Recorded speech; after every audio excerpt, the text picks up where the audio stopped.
오늘 진행에 대해서 말씀드리겠습니다. 우리 이영선 이사장님께서 그 사람과 지식에 대한 욕심이 워낙 커서 가급적이면 많은 분들을 모셔서 많은 이야기를 듣고 싶어 하시는데 시간은 항상 이렇게 제약을 주십니다. 그래서 참 발표 시간이 늘 아쉬운 그런 한계인데요. 사실 뭐 다 전문가시니까 핵심적인 내용만 진짜 굵게 해주시기를 부탁드리겠습니다. 그 먼저 지정 토론 두 분을 모셨고 나머지는 자유 토론인데 지정 토론은 다 잘 아시겠습니다만은 차관의 순서대로 따지면 우리 김영석 차관님께서 먼저 하셨죠. 박근혜 정부 때 통일부 차관하신 김영석 차관님하고 그다음에 그 문재인 정부 때 차관을 하신 최영준 차관님 두 분을 지정 토론으로 모셨습니다. 현실에서 많이 고민을 하셨을 것 같아서 두 분을 따로 지정 토론자라고 모셨습니다. 지정 토론은 정말 10분 이내로 절대 10분을 안 넘게 해주시고요. 지정 토론이 끝난 다음에는 자유 토론 형식으로 진행을 하겠습니다. 저희가 여태까지 지난번까지 진행할 때는 이제 여기 가나다 순으로 이제 발표를 부탁드렸었는데 오늘은 말씀하실 분만 이렇게 이름표를 이렇게 세워주시면은 제가 좀 보고서 하겠습니다. 그 편의를 위해서 뒤에 자유 토론은 두 가지 주제로 나눠서 진행하겠습니다. 하나는 우리에게 초당적 통일 정책이라고 할 때 그 내용은 무엇이 되어야 되겠는지, 그래서 목표가 됐던 뭐 이념이 됐던 뭐 가치가 됐던 어떤 초당적 통일 정책이라고 할 때 그 안에 담겨야 되는 것의 내용에 대해서 먼저 앞에 세션을 할 것이고요. 두 번째는 접근 방식. 그러면 그런 초당적 통일 정책을 그럼 현실에서 어떻게 만들어낼 것인가? 수단, 뭐 방식, 어쩌면 실천해 나갈 주체이기도 되고 그렇게 두 가지로 좀 이야기를 하고자 합니다. 자유 토론은 팻말을 드신 분들에 한해서 그리고 모든 분이 다 안 하셔도 된다는 뜻이기도 합니다. 그 팻말 드신 분들에 한해서 제가 지명을 하는 방식으로 할 거고요.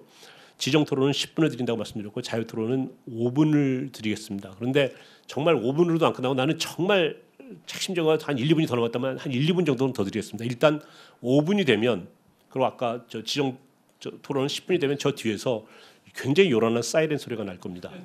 그러면 저 사이렌 소리가 나면 나는 끝내야 되는구나. 최소 안만 해도 1분, 2분 안에는 무조건 끝내야 되는구나. 아니면은 경위가 들어와서 끌어낼 수도 있습니다. 이런 식으로 진행을 해서 그리고 여기 임대 시간이기 때문에 지정된 시간 안에 5시 반까지는 마치도록 하겠습니다. 끝난 다음에는 만찬이 준비되어 있습니다. 자, 그럼 먼저 그 김영석 그 차관님께서 먼저 그 토론을 좀 해주시기 바랍니다. 반갑습니다.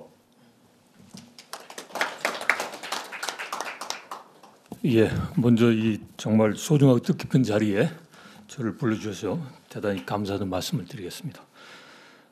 이봉기 박사님께서 정말 이제 좋은 내용을 가지고 이 연구 결과를 이제 발표를 하셨습니다. 그래서 저는 이제 제가 이해한 바에 의하면 이제 독일도 이제 소위 보수 진보가 있는데 뭐 이념적인 측면, 제도적인 측면, 국내 여론, 국제적 그런 환경 요 네 가지 요소에 의해서 이제 어떻게 보면 이제 큰 틀에서는 협력이죠. 뭐 한쪽에서 수용하고 적응했다고 하지만 이제 그런 통일 정책을 일관되게 추진했고 그 결과로 통일을 이루었다라고 해석을 하고 받아들입니다.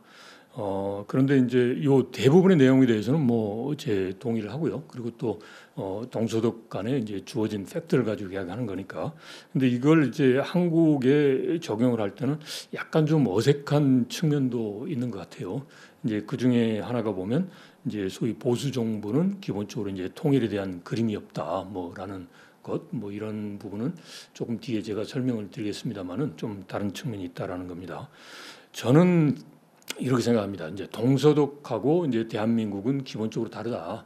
이제 동서독은 정말 이제 분단된 그 상황에서부터 계속적으로 뭐 정말 이제 많을 때는 100만 명 넘게 교류 협력을 지속을 했고, 그리고 또 더더욱 더 아픈 이제 문제지만 남북한의 경우는 전쟁을 했기 때문에 상호 불신이 아니라 불신을 넘어서 이제 적대감이 있습니다. 그렇지만 이제 동서도의 경우는 그게 없다 보니까 계속적으로 교류 협력이 있었고, 그리고 또 이제 생존에 이제 저 사람을, 저 상대방을 죽여야만 내가 살 수 있다, 그런 이제 정서적인 그런 그 버리어가 없기 때문에 이제 실용적 방향에서 지속적인 교류 협력과 그리고 이제 통일이 이루어졌다라고 생각합니다. 그래서 비록 이제 이제 기민당에서 이제 뭐 적응을 했다라고는 하지만 기본적으로는 동서등은 분단됐을 때부터 이제 기민당, 기사당 관계없이 또 이제 삼인당 관계없이 다 하나의 독일 민족, 이제 그레이트 뭐 저먼 이런 거죠. 이제 그런 게 있었기 때문에 통일로 가지 않았냐라는 거고요. 그런데 저는 이제 그런 차원에서 중요하게 생각하는 것은 결국은 이제 이봉기 박사도 이야기를 하셨지만 이제 국제적인 환경입니다. 국제적인 환경이 이제 통일을 이룰 수 있는 환경이 됐을 때 그 기회를 과연 이제 확실하게 잡느냐, 아니면 통일의 기회가 왔는데 잡지 못하고 우왕좌왕하다가 또다시 또 이제 그 기회를 놓치느냐, 이거라고 생각합니다. 그래서 우리의 경우도 이제 초당적인 협력을 통해서 분명히 초당적 협력에 한계가 있을 겁니다.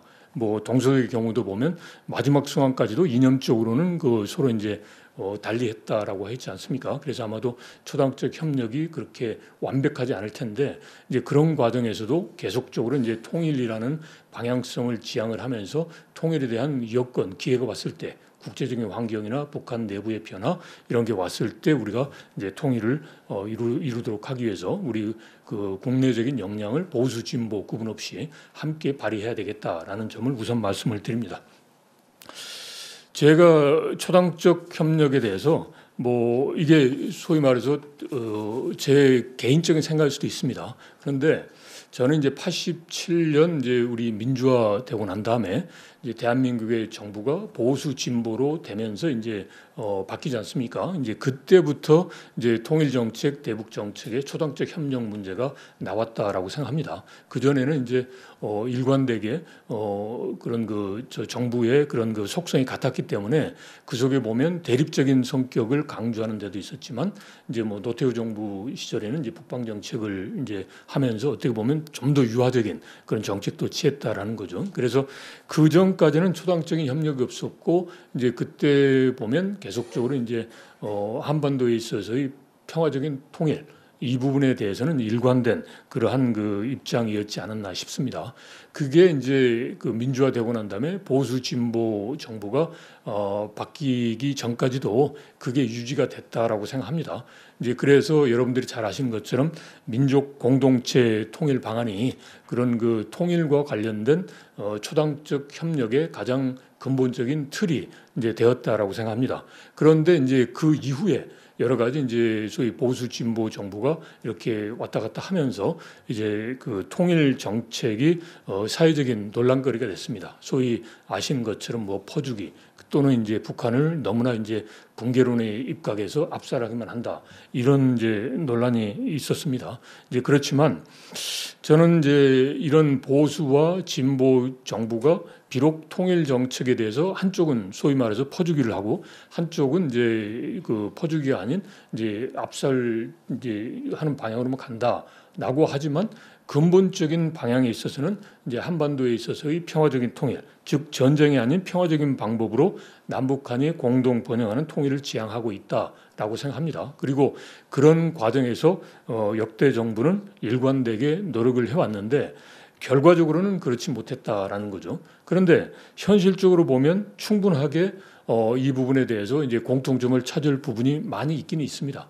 분명히 이제 보수 정부와 진보 정부에서 중심적인 역할을 하신 분들이 북한에 대한 인식, 소위 북한이 합리적인 존재다, 아니면 이제 북한이 너무 이거는 이제 악한 존재니까 이거는 말할 필요 없이 소위 말해서 강성으로만 이제 정말 이게 강압적인 방법으로밖에 변할 수밖에 없다라는 생각을 하신 분도 있죠. 그리고 특히나 참전용사 하신 분들은 제가 실제로 그렇습니다. 대북 지원을 했을 때 소위 그 6.25 이제 참전용사였던 뭐 제 장인어르신 같은 경우는 어떻게 빨갱이들한테 그렇게 주느냐, 우리 총으로 돌아오는데. 그래서 제가 그랬죠.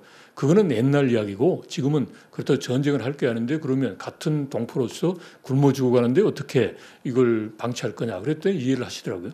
그러니까 머리로는 이해가 되는데 감성적으로 이해가 안 된다라는 거죠. 그래서 하여튼 이런 이제 부분이 여전히 이제 남아 있습니다. 그렇지만 이제 제가 드리고 싶은 말씀은 이제 정말 그 북한을 강압적인 방법으로 푸시를 해야 된다라고 생각하시는 분도 이제 합리적인 방법으로 전쟁에 대한 평화적인 방법으로 할 수 있다라고 이제 생각을 하는 거예요. 그러니까 저는 제가 공직에서의 경험을 토대로 봤을 때 일반 국민들의 이제 머릿속에는 사고 속에는 이제 보수적인 이제 사고도 있고 진보적인 사고도 있기 때문에 이게 논란이 되지 않는다. 그런데 이제 문제는 왜 논란이 되느냐? 그리고 이제 이거는 제가 보기에는 그런 보수 정부와 진보 정부에서 한반도 통일 자체가 어렵다라는 걸 생각하고서 한반도 통일을 위해서 지속적으로 일관되게 집중적으로 노력하겠다라는 것보다는 어려운 거니까 차순위 다른 문제로 옆에 놔두고 이제 다른 목적으로 활용해서 이제 그런 소위 통일 정책의 보수 진보가의 논란이 발생하지 않았나 싶습니다. 그러니까 즉 이제 표로 생각해서 보수의 표를 얻기 위해서 보수의 사람들이 듣고자 하는 그런 이제 그런 목소리만 내는 거고 진보는 또 마찬가지로 이제 그런 이제 그 목소리를 내는 게 아닌가 싶습니다. 그래서 저는 이제 초당적 협력에서 이념적인 부분, 북한을 어떻게 평가하고 하는 부분은 사실상 어렵다라고 생각합니다. 그거는 이제 여러 가지 이제 주관적 요인이 있기 때문에 이제 그래서 이런 보수와 이념이 동일한 북한관을 갖고 동일한 이제 정책을 이제 취해야 된다라는 쪽으로 노력을 하는 것보다는 보수와 진보가 기본적으로 통일을 하겠다라는 목표를 같이 가질 수 있도록 끊임없이 이야기를 하면서 보수와 진보의 그런 그 정책적인 그 차이 이제 거기에 대해서 서로 배관시하는 게 아니라 거기에서 장점과 단점을 서로 취해야 되지 않을까 싶습니다. 그런데 이게 어렵습니다. 과거에 이제 박근혜 정부 때 그래 보려고 통일준비위원회를 통해서 보수적 시각을 가지신 분, 진보적 시각을 가지신 분들을 다 이제 같이 한 자리에 모여서 이제 정말 초당적 협력을 이루는 이제 통일 정책을 이제 한번 모색을 해보자라고 시도를 한 바가 있습니다. 그렇지만 결과적으로 그게 제대로 이루어지지 않았다라는 거고요. 이제 그리고 그때 그 당시에 이제 야당에 대해서 통일 정책에 대해서 효과적인 그 협력을 얻게 할 수 있도록 이제 국회의 역할을 강조하고 그때 그 당시에 통일부 차관이 여야 정책위 의장이나 경우에 따라서는 당 대표에게 통일 정책을 설명하고자 하는 그런 소통의 노력도 해보자라고 했는데 하지를 못했습니다. 그래서 바로 이러한 부분이 앞으로의 보수 진보를 하나로 뭉치자, 하나로 하자라는 것보다는 이제 보수 진보가 서로가 소통할 수 있는 이제 그러한 채널을 제도화하는 게 필요하겠다. 라는 거고요. 그런 의미에서 본다면 지금 현재 이재명 정부에서 취하는 대북 정책에 대해서 야당이 반대하고 부정적 의견을 내세우는 것은 이러한 대북 정책을 취하기에 앞서서 소위 그 야당과의 그런 비공개적인 소통 이런 게 없어서 그런 게 아닌가 싶습니다. 그래서 이제 이런 부분에 대해서 현 정부가 너무 이게 보수적 시각에 문제가 있다라고 하는 것보다는 보수적 시각에서의 장점도 택하면서 그리고 이제 소통도 해서 이제 통일 정책에 대해서 이제 마치 이제 그런 극명한 그런 그 대결의 구도가 형성되는 것을 방지하는 게 필요하지 않나 싶습니다. 예, 이상입니다. 네, 감사합니다. 다음으로 최창한님 해주시는데 지금처럼 현직에 계셨을 때 이 초당적 그 통일 정책과 관련해서 느끼셨던 그런 애로나 혹은 경험이나 하는 것들 좀 같이 말씀해 주시면 좋겠습니다. 말씀해 주십시오. 예, 방금 소개받은 최영준입니다. 그 선배 차관님이 일어나서 인사를 하셨기 때문에 저도 일어나서 인사드렸고요. 통일 문제 이렇게 관심이 많으시고 이렇게 여러 가지 경력, 연륜 많으신 분들 뵙고 인사드리고 이렇게 하니까 참 좋습니다. 영광입니다.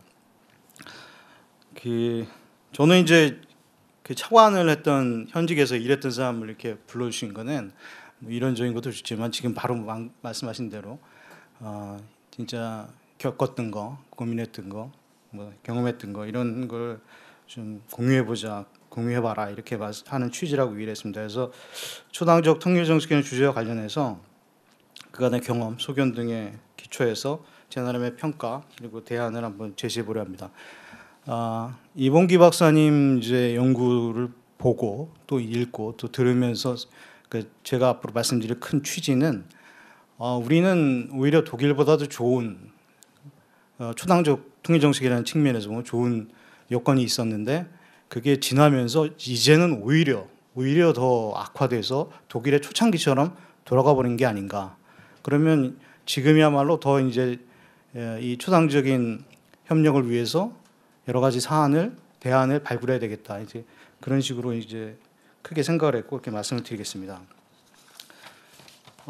아까 우리 김영석 차관님께서 말씀하셨지만 저는 이 초당적 통일 정책이 현실에서 우리나라에서 가능했던 큰 계기가 있었다고 봅니다. 그게 이제 바로 1989년에 한민족 공동체 통일 방안이죠. 그때 기억하시겠지만 당시에 민정당, 민주당, 평민당 그리고 공화당 이 여소야대 4당 체제였는데 그때 이분들이 전부 여러 가지 정부에서 노력을 했습니다만 하여튼 4당 모두 총재들 합의하고 그래서 여야 공의 합의하에 한민족 공동체 통일 방안을 수립해서 발표를 했습니다. 요즘의 정치 상황을 떠올려 보면 정말 기적 같은 그런 일이라고 생각이 듭니다. 그리고 굉장히 어려웠던 일인데 뭐 아시겠지만 이제 조금 얘기를 위해서 내용적인 측면에서 보면 이거는 기능적인 접근이지 않습니까? 비정치적인 것부터 시작해서 어려운 걸로 가자. 정치적인 거.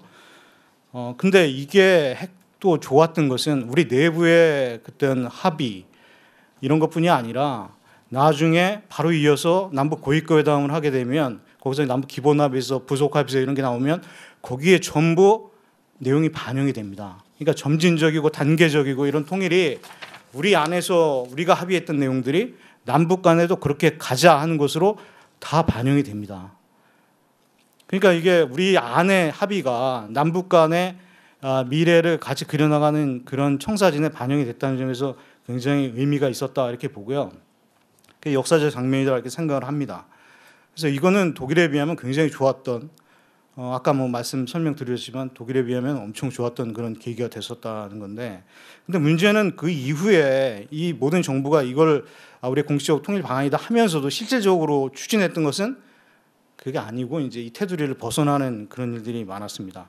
뭐 아시겠지만 1994년에 남북 정상회담이 합의가 되고 개최되기 얼마 전에 이제 김일성 주석이 사망을 하면서 조문 파동이 일어났고 이게 이제 소위 우리나라에서 남남 갈등이 시작되는 일종의 계기가 됐고 그 다음에는 아까도 얘기 나왔지만 교류협력, 대북 지원 이런 게 늘어나면서 특히 대북 지원이 늘어나면서 비록 보수 정부였던 김영삼 정부가 대북 쌀 지원을 처음 시작했음에도 불구하고 그 이후에 진보 정부가 쌀 지원, 비료 지원 이런 걸 하니까 퍼주기 논란이 나오면서 이제 좀 논쟁이 시작이 됐고 2006년에 북한이 이제 핵실험을 하면서부터는 북한 핵 문제와 더불어서 그러니까 이 남북 간 경제 협력을 지속할 것이냐 여부가 핵심적 쟁점이 돼서 여야 간에 이게 이제 정치적으로 굉장히 부딪히는 그런 사안이 되었습니다. 근데 문제는 여기에 이제 이런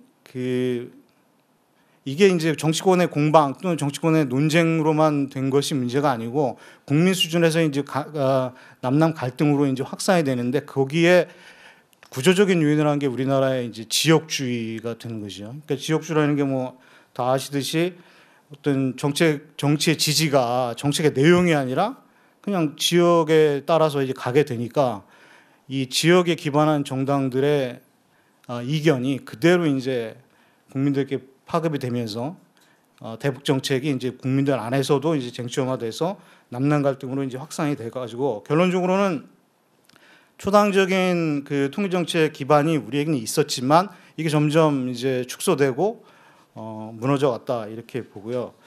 그러다 보니까 아까 초창기에 이제 서독과 동독, 서독에서도 이제 기민당 그다음에 이제 삼인당 이렇게 얘기하는 것처럼 우리도 오히려 이게 시간이 지나면서 보수와 진보 정권별로 통일 정책의 특징이 이제 구조화되는 점이 있습니다.